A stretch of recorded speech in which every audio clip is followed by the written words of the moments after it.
We're continuing in the Maimer Zachar es Asher Asalacha Amalek, which was said by the previous Lubavitcher Rebbe after he fled, or Russia, actually was evicted from Russia, and he was now in Riga, Latvia. The year was 1934. And the Maimer, this Chassidic discourse is talking about Amalek, connected to Purim. Purim was the holiday when a person called Haman, who was a direct descendant of Agag, was a direct descendant of Amalek. And Amalek is a nation of people that wants to destroy the Jews because they hate God. And of course, you can't fight against God, so they fight against the Jews, which is basically the same thing.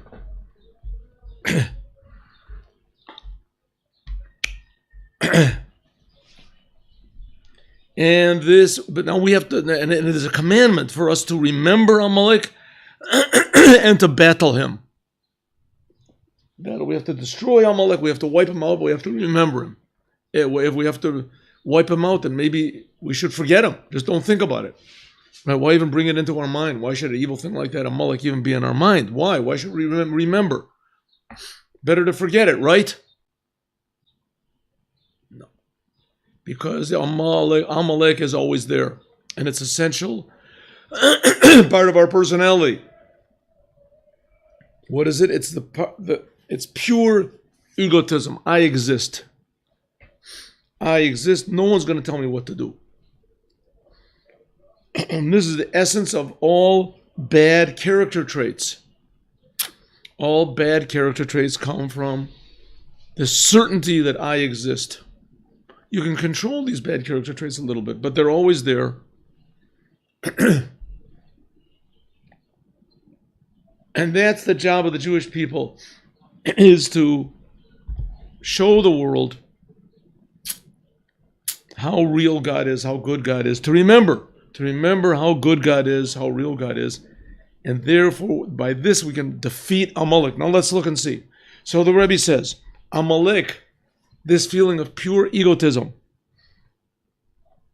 is the source of all selfish and negative emotions. Like for instance, love. A person has too much love. We talked about this yesterday. A person is out of control. He has so much love for himself. Then he has love for things that make him feel good. Then he has love for anything that makes him feel powerful. Then he just has love for anything that makes him feel existing. Could be doesn't even feel good anymore. He's addicted to things that are bad for him, and he knows they're bad for him, but he continues doing it because at least it makes him feel that he's there. This could be destructive. Wars. I want more land. I want more business. I want revenge.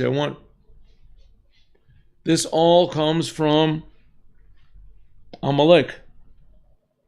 That's the source of it. One way of replacing bad love is with good love. Instead of loving yourself so much so you love Hashem.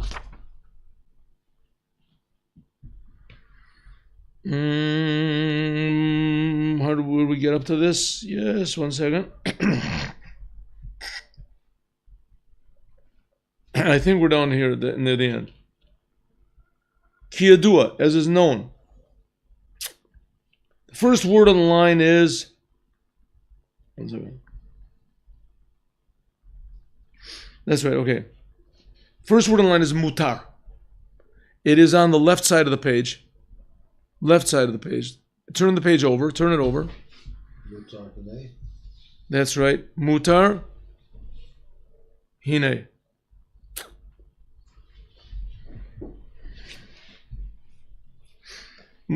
Hine. A person, we're talking like this, a person who is caught in improper love. He loves himself. He loves himself too much. Hine, matchil lered a person will start to descend mina mutar ela safek mutar. Anything that makes him feel good, he'll do. To look at the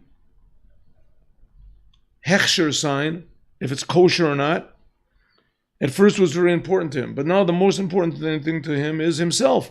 Does it make me feel good or not? So if he's hungry, for instance, at first he would only eat kosher food. He would never eat not kosher food. Then after that, he eats kosher style food. If it makes him feel good, what difference does it make if it's kosher? Hainu, der Mutter, was Olam is das nit Mutter, nor men hat dem mater gemacht, behachshirim, veheterim shonim. Things which really are not permissible, but because people might like it, so you find ways to make it kosher. You get a rabbi doesn't care so much, that cares more about money. To him, this becomes 100% permissible. And from this, a person can fall, chas v'shalom, even to forbidden things. That's the way that a person descends, Rahman al-Islam. Shamanta avita kasita. You got fat, thick, and you rebelled against God. It's a part of the sentences in Hazino, in the end of the Torah. The techila that in the beginning, who shamanta. In the beginning, a person becomes fat. Who hanat atzmo me'atzmo. A person becomes obsessed with getting pleasure. Pleasure, thing feels good. Oh, this is what life is about. Feeling good. Men wird zufrieden. A person becomes happy from himself. Und mit sich, with himself, und von sich, and from himself. And he finds something that makes him feel good. If it makes me feel good, that's what I'll do. Umakabel oneg me'anaso, and he gets pleasure from it. Okay, you do it like it's known b'teva b'nei bali hana, like it's known from people who like pleasure. The etzem adavar eno nogia kokach. The thing that he does is not so important. Ki ima ikaru mash nehenemize, that he gets pleasure from it. I know there ain't nafka mina be'etzem adavar. There's no difference between the thing if it's expensive, davar erev, or a thing that's pleasant, oshu davar haragil, a simple thing. That he gets pleasure. And he fills his desires. The zeu shamanta, that he gets fat. Right, a person he likes to eat. So first of all, they have like in France and Italy, these other places, where it's a really big production of getting pleasure from eating. You go to a fancy restaurant, an expensive restaurant, a restaurant that can cost you $500 a plate. You buy wine, bottle of wine can cost $1,000 more. There's restaurants where you can go, a meal costs you $50,000 a meal. You get wine, aged wine. What's the difference between aged wine and another wine? After you finish eating, it's the same thing. You enjoy it. It's pleasure, right? You have pleasure. Okay. To a certain degree, that's okay. But then there's people who become obsessed with this. They have to go to a better restaurant, and then there's better chefs, and then there's more expensive, and then there's how. Then some people say they start to realize that the main thing is just that I should have a good time. I should enjoy myself. So why this thing about eating? Maybe just take a drug. Take a drug, and then finally the person can even become an addict, an alcoholic, right? Because he can buy cheaper wine. He buys cheaper stuff, and then he realizes, what do I have to buy wine for? That's too expensive. I'll buy vodka. I'll buy Sterno. They used to take it, right? I'll take anything. It just makes me feel good. What difference does it make? Until finally the person loses all of his pride. He loses all of his self-value. But he gets pleasure. That's what he wants. He gets pleasure. Now, it's a ridiculous thing. It's foolish. It's even self-destructive. But that, in the end, is what Amalek wants. That's what Amalek wants. The self-destruction. Tavaso, that a person should fulfill his desires. Zeu Shamant. That's usually what happens with all these empires. They say that the beginning of the fall of these major empires is usually homosexuality. When homosexuality starts getting spread around, that's the fall of a country. Why? Because what is this thing? What is this? A person just wants pleasure. After a while, he realizes, what do I have to have a family for? What do I have to have this for? I'll just look for people that have the same thing as me. And right, and then you don't have to get married, and you don't have to have making lasting commitments. In other words, a person thinks about himself, his own pleasure, what pleasure he's going to get out of it, and because he's so thinking about himself, he can't get out of it. He can't get out. There's nothing more meaningful or real than me.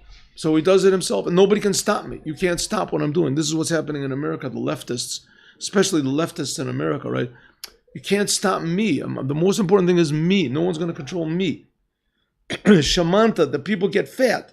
She'ose lo korat ruach. A thing makes him bloated with his own self-satisfaction. As machtim zufriedenkeit. He becomes happy. Then after that, avita, a person becomes fat. Shenase avagas. A person becomes insensitive. The zufriedenkeit macht him grub. The fact that he's so satisfied with himself, it makes him thick. He knows he can always fall back on his pleasures. So he doesn't care what you think, what you know. Especially people that have money. Person that have money, so he doesn't care about anybody. Right? He doesn't care about anybody. He can just fulfill all of his pleasures. The problem of that is that, like we've said so many times, you can't fill a spiritual lack, emptiness, with physical things. Can't physical with it. So these people, they get into politics and they decide they want to make the world a new world order, or anything that people will listen to, just something to keep themselves occupied. As grub chumisdik, a person becomes very thick and how do you say, materialistic. Un es der, on the other side of the page, es der lust nit kein hergish ruchni.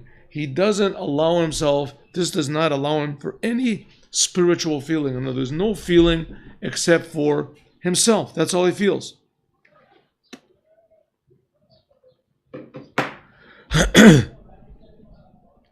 Biz as Ved Rahman al becomes their kasita. A person falls, stumbles. And he rebels. As is mechaze gamasech lanushi. A person, even his common sense becomes concealed. Shenase no fel b'kol ra, that a person falls into all sorts of bad and evil things. See, the jails are filled with people like this. Like prisons. People that they're so interested in their own pleasure that they hurt other people. They become a danger to society. And they'll do it again if you don't put them behind bars or do something with them. They'll go and they'll hurt people or steal from people or lie or cheat. V'nimsa deheder ha'avoda. So it comes out that if a person does not have any service of God, he's sibas, he's gabrus achumrius. This is the reason that a person becomes crass, materialistic. Vid gabrus achumrius mabed kol chelik tova behergish ruchni. And the more physical, and the more you say selfish that a person becomes, is the more it becomes impossible for him to even conceive of a spiritual idea. Impossible for him. Until he finally ends up hating anything that has anything to do with spirituality, and for sure he hates God. For sure he hates godliness. The Nimsa, so it comes out, Heder Avoda, the lack of serving God, that becomes the reason that a person becomes thick and he loses his soul. Ad ki chas v'shalom nasa yored v'nofel of Rahman Islam, until a person becomes totally disconnected from anything that's Jewish until something will come and remind them. Now, in the time of the previous Lubavitcher Rebbe, this was much more prevalent than it is now. The time of the previous Lubavitcher Rebbe, it was much more prevalent than it is now. There were people in those days that their parents, at least, had been religious.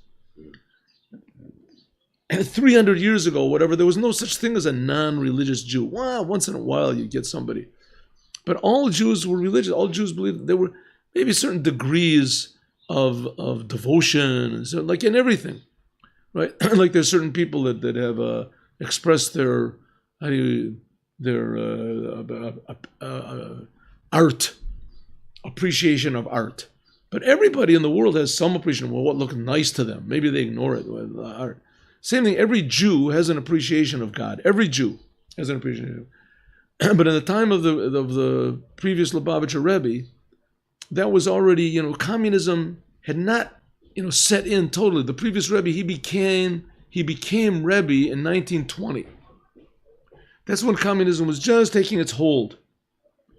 So communism, there was already a generation of people that had been religious, right, before that. And maybe their parents had been Bundists or whatever. So, let's say a lot of the previous the previous generation, maybe they weren't religious, but their parents were. For sure their grandparents were. And nowadays, there's 4 generations of non-religious Jews. They're Jews that don't know, they barely know. They say, I heard once, Professor Braunover, I remember he gave a speech, he said that there's no such thing, he's never heard of such a thing, he's never seen as a 6th generation non-religious Jew. There's not a 6th generation non-religious Jew. If for 5 generations they don't know that there's Jew, they don't know they're Jewish, they don't keep any Jewish, then usually there's intermarriage. Right? We're living in an ocean of non-Jews. Why not get married to? Open your eyes. Get married to a non-Jew. What's the problem? Until 5 generations, and they say, no, it's not nice to get. A Jew doesn't get married to a non-Jew. It's not nice. Wine is not nice. Don't ask. It's just not. After the 5th generation, they say, there's no question. A Jew doesn't mind. Why doesn't a Jew marry a non-Jew? I don't understand. So in the previous Lubavitcher Rebbe's time, there were people who rebelled. There were people who rebelled against Judaism. There was the Yevtsektia in Russia. People who came from religious Chabad families, a lot of them. And they became sworn communists. And not only they became sworn communists, they became the enemies of Judaism. They were the ones that put the previous Rebbe into prison. They were cruel people and they were sadistic people. And in the end, Stalin killed them all, wiped them all out, had them all liquidated. So that's what the Rebbe is talking about, these people. Nowadays, the big problem is ignorance. It's very rare to find a Jew nowadays that really knows anything about Judaism and goes against it. It's rare to find, right? Once in a while you find a Reform rabbi or somebody, or they go against certain aspects of Judaism. They go against, but it still is very rare. It still is a very rare thing. You see people who have no connection at all. Right. They still make a bar mitzvah and a bar right, mitzvah. Sure. Nowadays they don't know what's going on. People don't know what's flying. There's people, I know Americans, I put tefillin on people in the airport. There's Americans that they've never seen tefillin in their lives. They've never seen it. They never saw a Jew. One of them, sometimes in a movie they'll see it. They say a movie, they have one scene of, somebody makes the head of the mafia or something, makes a bar mitzvah for his grandson or something like that. Right, Lansky, but except for that, people don't know anything. They're just totally ignorant. Well, they know that you don't serve challah at Pesach. Right.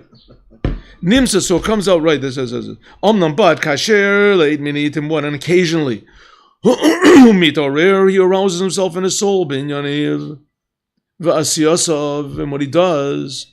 Eichem, hepech, ratzon, abora, how they are the opposite of what God wants. And how he realizes that God doesn't like what he's doing, but tachlit harihu mitmarmer benafsho. Suddenly he thinks, what am I doing? I'm not alone here, there's God. V'shav la'Hashem, and he does tshuva, b'kal libo, with all of his heart. Uboli yadei Derech avoda. And then he starts to say, I want to serve God. I'm going to put on tefillin. I'm going to go to shul. I'm going to pray. Like it says, shav, if a person returns to God, v'rafelo, God will heal him. God will heal him. That's Judaism. Judaism says anybody can repent. You repent and that's it. God accepts you. God immediately, it could be that you made a few blemishes on your soul, on your body, so you have to fix that up. Right? You have to fix that up. But everybody can fix themselves up. But this is only talking about the external things. Kol zehu avoda benogea lamidos ros de inyanim shehem mastirim. I'm sorry, the printing here is very bad. This is talking about only the bad emotions, the results of Amalek. These things that conceal, that there shouldn't be revealed light of God in his soul. Hu al yedei is by means of hamshacha shemamshichim et ha'adam le'inyani olam. Because a person gets drawn to the world. Avol but kasher, when a person mitgaber, he overpowers. He starts becoming strong. Bishkida tavoda b'torah and tefillah. V'noten et atzmo l'ruchniut, and he becomes spiritual. Tenetina zu atzmo mashinoten et atzmo l'ruchnius. Matiko to miagashmius. The fact that a person decides to himself, I am going to devote myself a little bit to godly things. I'm going to learn Torah. I'll get interested in Torah. I'll do the commandments. Get interested in the commandments. I'll pray. I'll get interested in prayer. This automatically removes him a little bit from his connection to the world. Der Übergeben sich, his devotion to Ruchnius, to spirituality, raised him up, tears him away from physicality. U mavdilo min hachumrius, and it separates him from being materialistic. As then, chumrius werd by him abgefreckt lagamri. Then to be materialistic, to be, there's a better word for it, to be crass, to be low, this is by him not relevant at all. It doesn't want to have anything to do with being thick or being selfish. Afilu gashmi werd by him ois an dem geschmack. Even not only, there's what's called chumriut or gashmiut. Chumriut means that a person is sunk in being materialistic.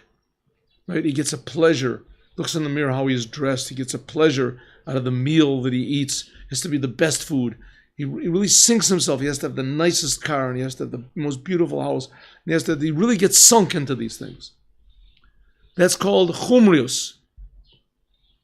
Then there's what's called gashmius. Gashmius means that he dresses. He eats. He dresses. He has a house. He could have the nicest house in the block, but it doesn't make any difference to him. He could dress $1,000 suits, but it's not important to him, right? Not important.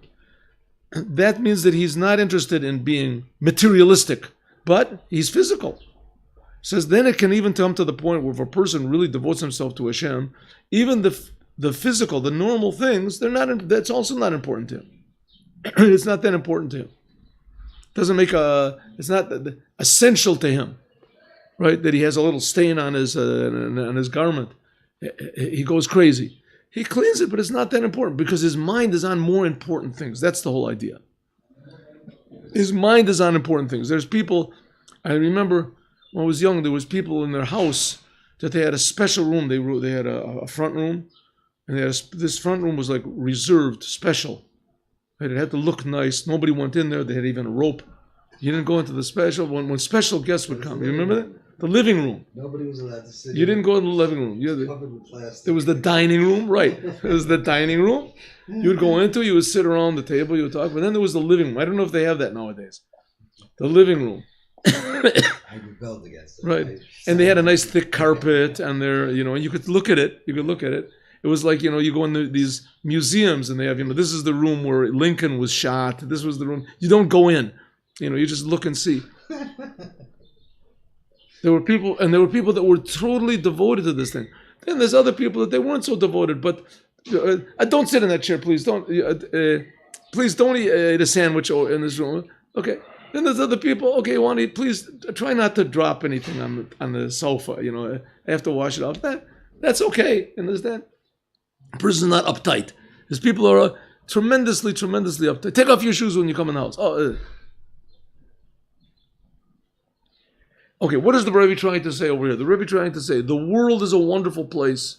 The world is a great place. The world is a positive place. But don't let the world conquer you. We're here in order to improve the world, not the world is coming to bring us down. What does it mean to bring us down? That we become so interested in the world. Like a person buys a car. Who owns the car? Does he own the car or does the car own him? Right? He owns the car. Right? It should be that way. But a lot of people, it's exactly the opposite. The car owns them. If somebody... Why would you want the car to own you? Someone scratches the car, the guy goes crazy. Why? It's not. There's no why. It's just that's what people are. It's my property. You messed with my property, right? You scratched my thing. He looks at his car as very important to him. I remember once I came out of a store and I was carrying 2 bags, and there was a car right next to my car, right? And I wanted to open up the hood of my car, so the back, so I could put it in. It was an old car. I put it on the top, and the guy was sitting in a restaurant, and he started screaming at me, "Don't put things on my car." I said, "Okay." Well, yeah, I put it on the floor. I put it on the ground. It wasn't such a big thing. It was an old car. But people are possessed by their possessions.